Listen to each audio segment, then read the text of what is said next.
नमस्कार दोस्तों, आइए जानते हैं उत्तर प्रदेश से जुड़ी आज की सबसे बड़ी और महत्वपूर्ण खबरें सिर्फ 10 मिनट में। लेकिन उससे पहले अगर आपने चैनल को सब्सक्राइब नहीं किया है तो अभी कर दीजिए। साथ ही वीडियो को लाइक करें और अपने जिले का नाम कमेंट में जरूर लिखें ताकि आपके जिले की हर बड़ी खबर सबसे पहले आप तक पहुंचे। तो चलिए आज की पहली खबर पर बात करते हैं। लेकिन उससे पहले एक खास बात, इस वीडियो को ध्यान से अंत तक देखिएगा क्योंकि कुछ खबरें आपके बेहद काम की हो सकती है। जैसा कि आप देख सकते हैं, आपकी फोन स्क्रीन पर एक हेडलाइन दिखाई दे रही होगी। हम सबसे पहले इसी बड़ी खबर पर चर्चा करने जा रहे हैं। तो दोस्तों तैयार हो जाए क्योंकि ये आज की सबसे बड़ी और जरूरी खबर है। आइए जानते हैं पूरी खबर विस्तार से। उत्तर प्रदेश में अब बदलने जा रहा है शिक्षा का चेहरा। योगी सरकार राज्य की 11,350 ग्राम पंचायतों में शुरू कर रही है डिजिटल पुस्तकालय की सुविधा। हर एक पुस्तकालय पर 4 लाख रुपए का खर्च तय हुआ है और पहले चरण में 454 करोड़ रुपए खर्च किए जा रहे हैं। इन लाइब्रेरी में छात्र पढ़ सकेंगे बाल साहित्य, प्रेरणादायक किताबें और प्रतियोगी परीक्षाओं की तैयारी की ई-पुस्तकें। किताबों की खरीद राष्ट्रीय पुस्तक न्यास की मदद से की जाएगी और कंप्यूटर, फर्नीचर के लिए बनी है अलग अलग कमेटी। विशेष बात यह कि जिन पंचायत भवनों में 2 कमरे और 1 हॉल है, वहां पहले चरण में लाइब्रेरी बनेगी। निदेशक पंचायती राज के नेतृत्व में 10 सदस्यीय समिति बनी है जो पुस्तक चयन से लेकर निगरानी तक करेगी। अगले चरण में एक जैसी सुविधाएं और 11,350 ग्राम पंचायतों को दी जाएंगी, जिससे कुल संख्या 22,700 हो जाएगी।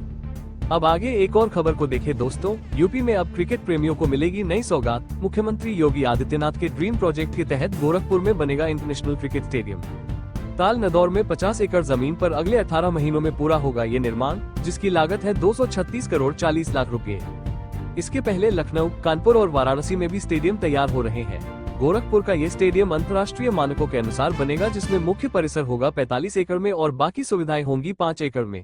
नियोजन विभाग ने तैयार कर लिया है पूरा ब्लूप्रिंट और कार्य शुरू हो चुका है। इस परियोजना से पूर्वांचल के खिलाड़ियों को मिलेगा बड़ा मंच। बीजेपी सरकार का ये प्रयास गोरखपुर को राष्ट्रीय खेल नक्शे पर चमकाने की दिशा में एक बड़ा कदम है। अब इधर देखिए, अगली खबर आ रही है। स्मार्ट मीटर लगने के बावजूद बिजली बिल का खेल थमा नहीं। उपभोक्ताओं ने सुनाई अपनी परेशानी की दास्तान। सामान्य मीटर से राहत की उम्मीद थी, लेकिन अब स्मार्ट मीटर से आ रहा है कई गुना ज्यादा बिल। जंगीपुर के रामजी पांड्या को पहले आता था 300 रुपये बिल, अब मिल रहा है 11,000 रुपये का झटका। बिल सुधार के लिए अधिकारियों से संपर्क किया तो मांगी गई सुविधा राशि। शिकायत करने पर मामला फाइलों में दबा दिया गया। रसूलपुर के सुरेंद्र यादव को भी 1 किलोवाट के कनेक्शन पर मिल रहा है 8,000 रुपये का बिल, जबकि उनके घर में चलता है सिर्फ पंखा, बल्ब और कूलर। कई पीड़ित रोज कर रहे हैं चक्कर, लेकिन अब तक नहीं मिला समाधान। ये स्थिति बताती है कि तकनीक से ज्यादा जरूरत है जवाबदेही की। चलिए इसी के साथ देखते हैं अगली खबर को। यूपी में मौसम ने बदली करवट। आने वाले 4 दिनों तक रह सकती है तेज हवा और बारिश की संभावना, जिससे लोगों को गर्मी से मिल सकती है राहत। अरब सागर में बने कम दबाव वाले क्षेत्र से आ रही नम हवाएं प्रदेश में चल रही पूर्वा हवाओं से मिलकर बना रही है बारिश का नया दौर। मंगलवार को अधिकतम तापमान रहा 39.2 डिग्री, जो सामान्य से 1.6 डिग्री कम था। 25 मई तक छाए रह सकते हैं बादल और हो सकती है बौछारें। भारत मौसम विभाग के वैज्ञानिक अतुल कुमार सिंह ने बताया कि हीट इंडेक्स बढ़ने से भले तापमान कम लगे, लेकिन उमस अब भी करेगी परेशान। बुंदेलखंड को छोड़कर प्रदेश के बाकी हिस्सों में मिलेगा बदलाव का असर। ऐसे में लोगों को चाहिए सावधानी और हल्के कपड़ों का इस्तेमाल। अब आगे एक और खबर को देखें दोस्तों। राजधानी लखनऊ में भिखारी गिरोहों पर बड़ी कार्रवाई की तैयारी। एआई कैमरों से की जा रही है निगरानी और 19 चौराहों पर तैनात की गई है संयुक्त टीमें। डीएम विशाख जी ने स्मार्ट सिटी और सेफ सिटी कंट्रोल रूम का किया निरीक्षण और देखी लाइव फीड। निर्देश दिया गया कि सुबह 8 से 11:30 और शाम 4:30 से 7:30 तक की जाए निगरानी। पहचान की जाएगी उन लोगों की जो बच्चों से करवा रहे हैं भीख मंगवाने का काम। 1000 एआई सीसीटीवी कैमरों के जरिए होगा चेहरा पहचान सिस्टम और वीडियो विश्लेषण। बंगला बाजार, सीतापुर रोड, रायबरेली रोड जैसे इलाकों में खास नजर रखने के निर्देश। यह अभियान लखनऊ को सुरक्षित और संगठित भिक्षावृत्ति से मुक्त करने की दिशा में बड़ा कदम माना जा रहा है। चलिए इसी के साथ देखते हैं अगली खबर को। वाराणसी के लाल बहादुर शास्त्री हवाई अड्डे पर उस वक्त अफरा तफरी मच गई जब एयर इंडिया का विमान लैंडिंग के समय अचानक लड़खड़ा गया। दिल्ली से आए विमान में 155 यात्री सवार थे और दोपहर 1:30 पर उड़ान भरकर वाराणसी के आसमान में 3 बजे पहुंचा। रनवे पर उतरते वक्त संतुलन बिगड़ता देख पायलट ने सूझबूझ दिखाते हुए तुरंत विमान को दोबारा आसमान में उड़ा दिया। यात्रियों की सांसें थमसी गई, लेकिन आधे घंटे बाद सकुशल लैंडिंग हुई तो सभी ने राहत की सांस ली। इस विमान ने शाम 4:23 पर दिल्ली के लिए फिर उड़ान भरी। इस बार उड़ान में 43 मिनट की देरी हुई। एयरपोर्ट निदेशक पुनीत गुप्ता ने कहा, तकनीकी कारणों की जांच हो रही है। 1 सप्ताह पहले भी मौसम खराब होने से काठमांडू की फ्लाइट को यहीं डाइवर्ट किया गया था। अब आगे एक और खबर को देखें दोस्तों। मई में राशन वितरण में बड़ा खेल सामने आया जब डीलरों ने कार्ड धारकों को ई-केवाईसी के नाम पर गुमराह किया। महरूनिसा और प्रेमवीर जैसे सैकड़ों लोग हैं जिनका राशन उनकी जानकारी के बिना काट लिया गया। सरकार ने 30 अप्रैल तक सभी यूनिट की ई-केवाईसी जरूरी की थी, लेकिन समय बढ़ाने की खबर डीलरों ने छिपा ली। यूनिट की ई-केवाईसी नहीं होने पर उसका राशन काट लिया गया और पर्ची में फिर भी पूरा राशन दिखाया गया। प्रेम कुमार के परिवार में 5 सदस्य हैं, लेकिन उन्हें केवल 15 किलो राशन ही मिला। डीलर ने तौला 25 किलो और दिया केवल 3 लोगों का हिस्सा। डीएम द्वारा नियुक्त नोडल अधिकारी भी दुकानों पर नहीं दिखे और पूर्ति विभाग ने भी चुप्पी साध ली। अब इधर देखिए, अगली खबर आ रही है। यूपी में बिजली संकट ने लोगों को गर्मी में बेहाल कर दिया है। मांग और आपूर्ति में जमीन आसमान का अंतर है।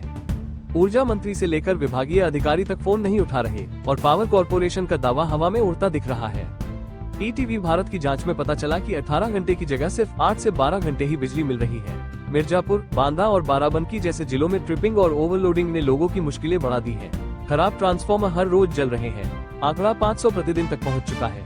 पिछले साल ये संख्या 900 प्रतिदिन थी और इस साल गर्मी अभी और बढ़ेगी। लाइन फॉल्ट, खराब ट्रांसफार्मर और प्रशासनिक उदासीनता ने बिजली संकट को और भयानक बना दिया है। चलिए इसी के साथ देखते हैं अगली खबर को। यूपी के लाखों कर्मचारियों के लिए आई है एक बड़ी राहत की खबर। मानव संपदा पोर्टल पर वार्षिक मूल्यांकन को लेकर बदले गए हैं नियम। कई कर्मचारी अब तक 2 साल पुराना मूल्यांकन नहीं भर सके थे, लेकिन अब सरकार ने इन्हें एक और मौका देने का फैसला किया है। तय हुआ है कि जिन कर्मियों का मूल्यांकन लंबित है वे अब विशेष अवधि में इसे अपडेट कर सकेंगे। ये सुविधा सभी विभागों के लिए लागू होगी और पोर्टल पर नए निर्देश जारी कर दिए गए हैं। इससे प्रमोशन, स्थानांतरण और वेतन वृद्धि जैसी प्रक्रियाओं में भी पारदर्शिता आएगी। सरकार का कहना है कि यह फैसला कर्मचारियों की समस्याओं को देखते हुए लिया गया है। सभी कर्मचारियों को निर्धारित समय सीमा में ऑनलाइन प्रविष्टि अनिवार्य रूप से पूरी करनी होगी। चलिए इसी के साथ देखते हैं अगली खबर को। हरदोई में 2 बड़ी ट्रेन दुर्घटनाएं टली जब अराजक तत्वों ने रेलवे ट्रैक पर लकड़ी और लोहे के तार बिछा दिए थे, लेकिन राजधानी एक्सप्रेस के लोको पायलट ने समय रहते ट्रेन रोक दी। राजधानी एक्सप्रेस शाम करीब 5:45 पर जैसे ही ट्रैक पर पहुंची, लोको पायलट को संदिग्ध चीजें दिखी और उसने इमरजेंसी ब्रेक लगाकर बड़ा हादसा टाल दिया। ट्रैक पर लकड़ी और तार हटाने के बाद ट्रेन 5 से 10 मिनट तक रुकी रही और फिर रवाना हो गई। इसके कुछ समय बाद ही काठगोदाम लखनऊ एक्सप्रेस को भी उसी तरह निशाना बनाया गया, लेकिन फिर से लोको पायलट की सजगता ने हादसा होने नहीं दिया। घटना स्थल पर जीआरपी, आरपीएफ और रेलवे अधिकारी पहुंचे और जांच शुरू हुई। ट्रैक को शाम 7:30 पर सुरक्षित घोषित कर दिया गया, लेकिन अब तक किसी की गिरफ्तारी नहीं हुई है। हरदोई में पहले भी ऐसी घटनाएं हो चुकी हैं, लेकिन हर बार लोको पायलटों की सतर्कता से हजारों यात्रियों की जान बचती रही है। अब आगे एक और खबर को देखें दोस्तों। उत्तर प्रदेश के लोक निर्माण विभाग के मुख्य अभियंता रामनाथ सिंह पर गंभीर भ्रष्टाचार के आरोप लगने के बाद मुख्यमंत्री योगी आदित्यनाथ ने तत्काल जांच के आदेश दे दिए हैं। यह मामला सामने आया राज्य मंत्री मयंकेश्वर शरण सिंह की शिकायत के बाद, जिन्होंने 1 मई को मुख्यमंत्री से मुलाकात की थी। राज्य मंत्री का आरोप है कि रामनाथ सिंह पिछले 18 वर्षों से लखनऊ में तैनात हैं और अफसरों से मिलकर भ्रष्ट तरीके से टेंडर दिलवा रहे हैं।